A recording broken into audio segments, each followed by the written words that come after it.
Assalamualaikum warahmatullahi wabarakatuh. Perkenalkan, nama saya Eka Ciani Putri dengan NPM 2014051024 dari Prodi Teknologi Hasil Pertanian kelas B dengan mata kuliah Statistika Dasar. Sebelum ke contoh soal dan pembahasannya, perlu kita ketahui bahwa distribusi frekuensi merupakan penyusunan data dalam bentuk kelompok, mulai dari data yang terkecil sampai data yang terbesar berdasarkan kelas-kelas interval dan kategori tertentu.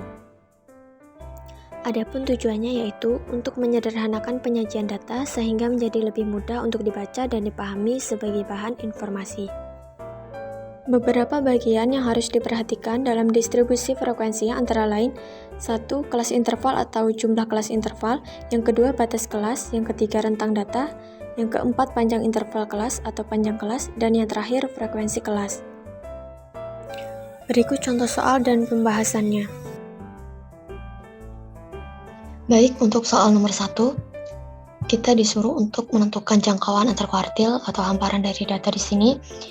Jadi untuk menentukan nilai hamparannya kita perlu mengurutkan datanya terlebih dahulu. Nah, kemudian kita tentukan N-nya atau banyaknya data. Dari data yang sudah diurutkan ini, itu jumlahnya berapa? Dapatlah 19. Nah, 19 di sini merupakan bilangan ganjil, maka kita mencari Q1, Q2, Q3-nya nanti dengan rumus Q1, Q2, Q3 dengan N-nya ganjil. Kemudian kita langsung masukkan saja di sini Q1 sama dengan X1/4 dikali nilai N-nya tadi 19, kemudian ditambah 1, hasilnya 20.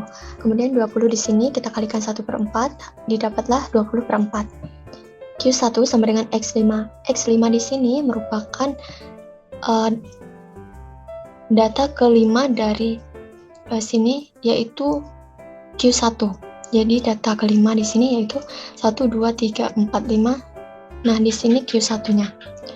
Berarti Q1 sama dengan 6. Jika N yang kita miliki di sini genap, maka kita menggunakan rumus N genap, yaitu X1/4 dikalikan N plus 2. Lanjut, untuk mencari Q2 dengan rumus X1/2 dikalikan N plus 1. Seperti Q1 tadi, jika N-nya genap, maka kita cari dengan rumus Q2 N genap, yaitu X1/2 dikali N plus 2. Lanjut, kita masukkan nilainya. X1/2 dikali 19 plus 1, hasilnya 20. 20 di sini kita kalikan 1/2, hasilnya 20/2. 20 dibagi 2 itu 10. Jadi Q2 sama dengan X10, berarti Q2-nya ini terletak di data ke-10.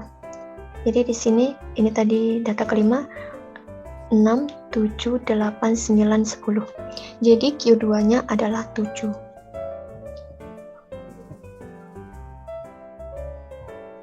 Lanjut untuk Q3. Q3 di sini kita cari dengan rumus X3/4 dikali N plus 1. Jika N yang kita miliki tadi genap, maka untuk mencari Q3-nya kita akan menggunakan rumus X3/4 dikali N plus 2/3. Baik, kita lanjutkan. Q3 sama dengan X3/4 dikalikan nilai N-nya tadi 19, kemudian ditambah 1, hasilnya. Di sini 20, kemudian 20 ini dikalikan 3/4, hasilnya 60/4. Q3 sama dengan X15. Jadi Q3 di sini data ke-15.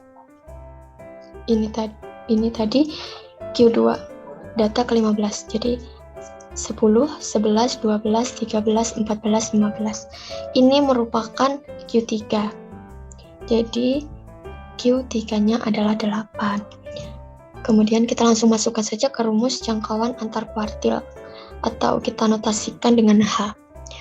Rumusnya yaitu H sama dengan Q3 dikurang Q1. Q3-nya tadi kita dapatkan 8, dan Q1-nya tadi kita dapatkan 6. Jadi langsung saja kita kurang 8 dikurang 6, hasilnya 2.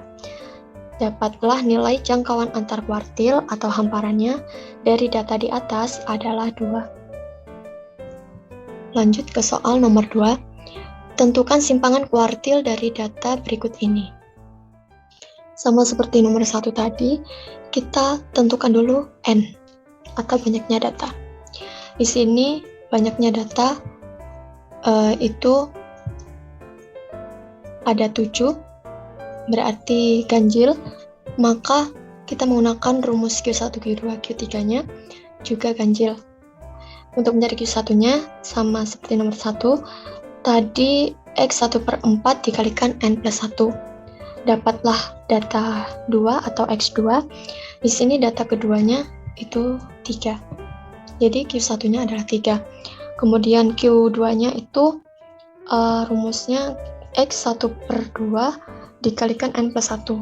Dapatlah data keempat. Data keempat di sini 1, 2, 3, 4, 6. Jadi Q2-nya adalah 6. Kemudian lanjut Q3 dengan rumus X3/4 dikali N plus 1. Dapatlah 9 karena data ke-6-nya itu adalah 9. Kemudian kita langsung masukkan saja ke rumus simpangan kuartil. Rumus simpangan kuartil ini bisa kita cari dengan cara QD sama dengan 1/2 dikalikan Q3 dikurang Q1. Q3-nya tadi kita temukan 9 dan Q1-nya itu 3. Jadi setengah dikali 6. 6/2 hasilnya 3. Jadi simpangan kuartil dari data di sini yaitu 3. Kemudian soal nomor 3, tentukan rentang kelas, banyak kelas, panjang kelas, dan batas bawah kelas atau data terkecil dari data di sini. Kebetulan di sini datanya sudah urut, jadi kita langsung masukkan saja ke rumus masing-masing. Di sini kita tentukan dulu rentang kelasnya atau range dengan rumus R sama dengan X maksimal dikurang X minimal. X maksimal di sini merupakan data terbesar dari data di sini yang sudah diurutkan, sudah urut, yaitu 95. Kemudian dikurang X minimal. X minimal di sini merupakan data terkecil, yaitu 65. Jadi 95 dikurang 65 yaitu 30. Jadi range-nya itu 30. Kemudian banyak kelas. Untuk menentukan banyak kelas di sini kita bisa menggunakan aturan Stargate, yaitu dengan rumus K sama dengan 1 plus 3,3 log N. Kemudian 1 plus 3,3 log 33. 33 di sini merupakan banyaknya data atau N. Jadi di sini banyaknya datanya itu ada 30. Langsung kita masukkan log 33 yaitu 1,518511 39398. Kemudian kita cari nilainya berarti 1 plus 5,0110960013. Dapatlah nilai ini. Kemudian kita bulatkan ke 7 karena agar si nilai terbesarnya itu bisa masuk ke dalam panjang kelasnya. Kemudian kita cari panjang kelasnya dengan rumus P sama dengan R per K. R di sini merupakan range dari data tadi, range-nya itu 30 dan K-nya itu adalah 7. Jadi P sama dengan 30 per 7, itu hasilnya ini. Kemudian kita bulatkan 5.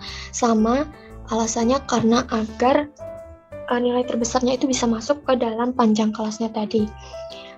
Kemudian yang terakhir kita mencari batas bawah kelas. Batas bawah kelas di sini merupakan data terkecil yang kita dapatkan tadi. Nah, di sini data terkecil dari soal. Jadi batas bawah kelasnya itu 65. Baik, terima kasih. Mungkin itu saja yang dapat saya sampaikan. Kurang lebihnya saya mohon maaf. Semoga bisa bermanfaat bagi kita semua. Saya akhiri, wassalamualaikum warahmatullahi wabarakatuh.